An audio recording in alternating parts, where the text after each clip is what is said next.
Knowles! Hey! How you doing?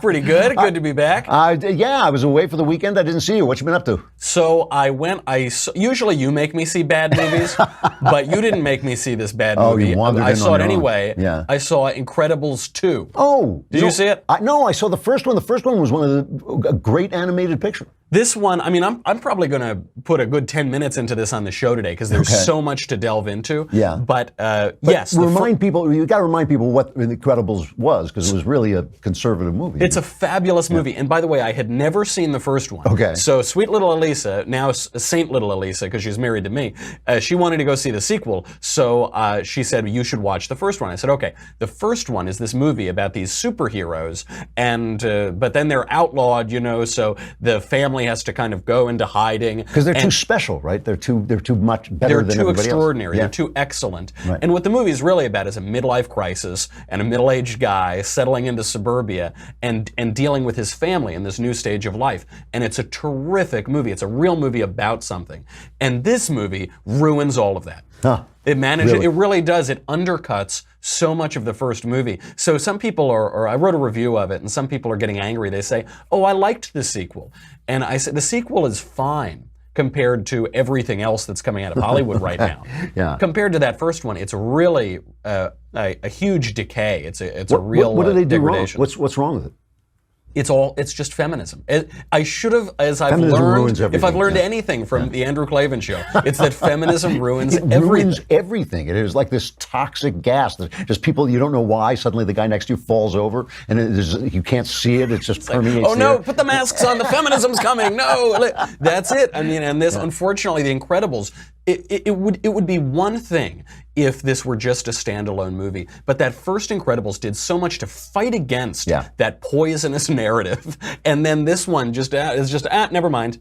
All right. Well, listen. Let us talk. This story out of Harvard. I mean, everything. Is everything black is white, everything up is down, everything right is wrong. Talk about what's happening in Harvard. They're basically establishing racial quotas again, right? They have, everything is black is white. That's a good way to intro it. That's exactly what this is. This is all about racial quotas, and there's a group called Students for Fair Admissions, which is finally bringing suit against Harvard for its obvious racial quotas. So there's a famous case in 1978, Regents of University of California versus Bakke. B-A-K-K-E. I remember this. This is when I started. This is the first thing that made me start to turn from liberal to conservative. Yes, and the case basically said there is a benefit in admissions for racial diversity. So you can deal with that, but you can't have racial quotas. To which any reasonable person would say, what? What? Excuse me? So you can consider race, but you can't consider race, right? That's basically what they're saying. And look, we've all known this. I was in college not that long ago, and by the way, it is such a pleasure to see Harvard getting dragged through the mud these days. Instead of Yale, you mean? Yeah, the last 5 years has just been Yale has been one crazy thing after another. We all knew this happened. Everybody knows it, especially at these top schools. There are racial quotas. They do harm Asians. That's what it's about, right? It's about so there won't be that many Asians because Asians work hard and they study hard. And because Asians are too successful academically. So the we idea have is to punish keep down the yellow peril, basically. That's right. We're in the yellow peril, and this I won't even call it an open secret. It does a disservice to secrets. This is just utterly known, right? And so, here are some numbers to put this into perspective. Okay. If only academic achievement were considered. This is according to a study, by the way. They've got this great key witness, Peter Archidiakono, an economist from Duke University. He's the plaintiff's key witness. He did this huge study. If only academic achievement were considered in Harvard admissions, the Asian American portion of the student body would jump from 19%, where it is, to 43%. 40, that is amazing. Wow, more that than is doubles. amazing. That is amazing. Well, good for them. So they're working hard. So they're working very hard. Now, even if you allow, because look, universities want athletes and they want legacies. Okay, fair enough. Fair enough, I give it to them. Yeah. Even then,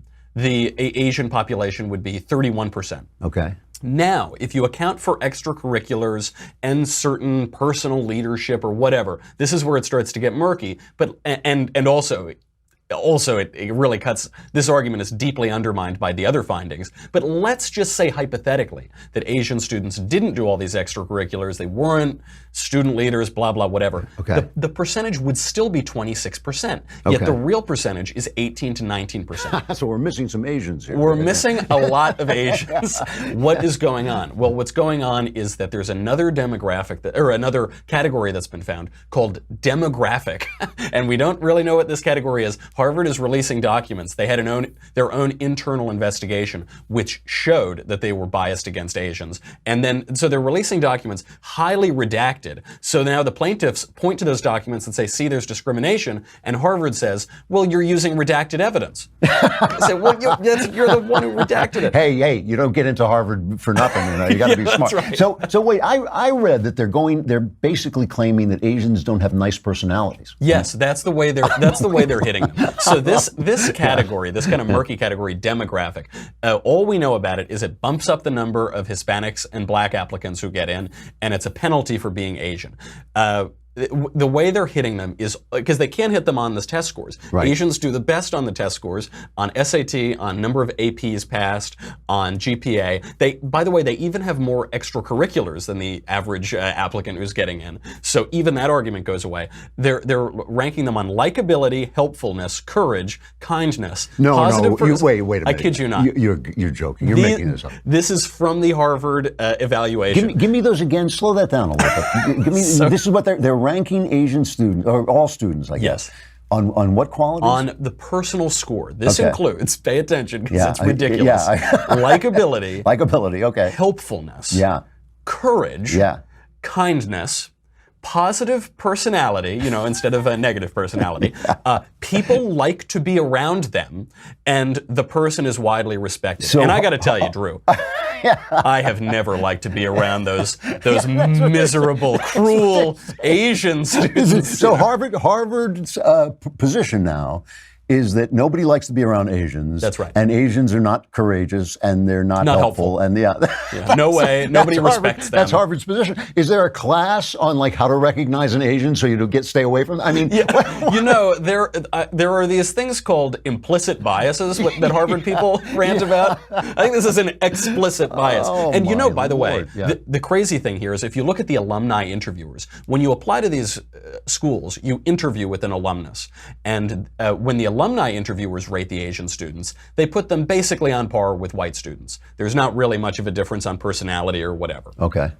The admissions officers at Harvard basically never meet the Asians that they're giving way lower personality scores to. Whoa. So there is obviously an unwritten policy in place. An Asian American male student who has a 25% chance of admission to Harvard would have a 32% chance if white, a 77% chance if Hispanic, and a 95% chance if black, according to this study. This is just a way to knock the Asians, to really hit them. This study, by the way, is a review of 160,000 student files. It's not like things are being cherry-picked. Yeah. So they did this to the Jews, right? I mean, isn't this exactly what the Ivy Leagues used to do to Jews? This is exactly what the Ivy Leagues used to do to Jews in the 1930s, because they said the Jews are too smart. They're too smart. They're too smart. They're too hardworking. What, do you want your whole university to be Jewish? And what's funny is back then, these universities, especially I'll say Yale, were just grooming schools for waspy young men. Right, yeah. So that's right. That's why you went. That's why you went. Yeah. But it isn't that. I mean, these universities now are supposed to be the meritocracy, right? If you get in, these schools have 4% admission rates. They're pretty low. If you get in, you're supposed to be the best of the best, the creme de la creme, and they're hurting these Asian students. And by the way, in New York, our old town, the mayor, Bill de Blasio, Comrade de Blasio, is trying to ruin all of the top feeder schools into these universities. What's he doing? In New York, unless you play the game of the private schools, which begins, I think, in the third trimester. Oh, that's when you have to believe apply. me, I was there. I did it. I played that game. You remember this. Yeah. They, if you're a poor person or an immigrant or something, and by the way, there are more poor Asians in New York than any racial demographic. You have to apply to get into one of the 5 top high schools. Okay. Stuyvesant, Bronx Science, right. A handful of others. Yeah. If you get into those schools, you have a chance of going to an elite university. Otherwise, you're not going to. Right. And Stuyvesant is mostly Asian. I think it's 70% plus Asian. Why? Because the parents scrimp and save, and the kids work hard, and they spend their summers doing test prep, and they get into those schools. Bill de Blasio says, that's not fair, too many Asians. The same exact policy that we're seeing at Harvard, and it's just pure racial discrimination. It's pure racial discrimination, and it destroys these schools. I mean, they destroyed City College. Used to be a launch pad for poor Jews who got out, worked their way into college, and they got out, and they just said, oh no, too many Jews, basically, and they destroyed the university. You know, these guys, I've been talking today about the black magic of leftism, which allows you to become the scum of the earth while thinking you're the good guy. Yeah. You know, you can surround a woman with a mob, scream, curse at her, spit on her, and think like, I'm a great person. I mean, it is a wonderful, I want some of that medicine, man. I want to be able to like just go out and bully women and think, yes, but I'm a leftist, so I'm nice. You know, this is a perfect example of this. This is racism. It is racism. I kid you not, there was a Korean student who was criticizing these anti-Asian discrimination policies at MIT, and the dean of admissions there referred to this kid, Daniel Golden, as yet another textureless math grind. Oh, you got to be kidding me. Yes, I mean, that is the sort, but they're the good people. Yeah. They're the good people, though. That's the thing. What else are you talking about on your show today? This is an amazing story. What else are you talking about on your show today? Today, we're going to be talking about how you can act like a man to follow the advice of Don Corleone and Donald Trump. Don Trump to Jimmy Fallon recently. We're gonna analyze some of the masculinity that's going on in our foreign policy, in our domestic policy, in our culture, and we're going to have to get to The Incredibles because it's just a little animated kids movie, but there is so much there that shows the decline of culture. Unbelievable. Great stuff. Thanks a lot, Knowles. Good to see you. See you, Drew.